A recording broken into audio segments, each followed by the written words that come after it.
قل بفضل الله وبرحمته فبذلك فليفرحوا هو خير مما يجمعون۔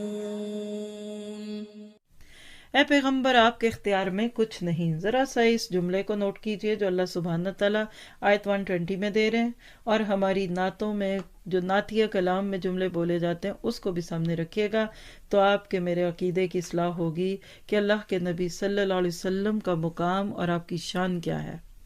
اے پیغمبر آپ کے اختیار میں کچھ نہیں، اللہ چاہے تو ان کی توبہ قبول کر لے یا عذاب دے، کیونکہ وہ تو ظالم ہیں۔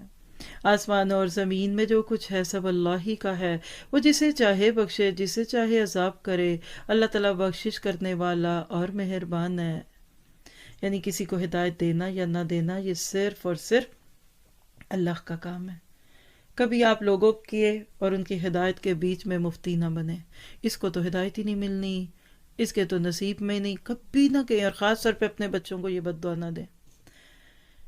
کیونکہ یہ اللہ کے قانون کو اپنے ہاتھ میں لینے والی بات ہے۔ اب آپ دیکھیے کہ غزوہ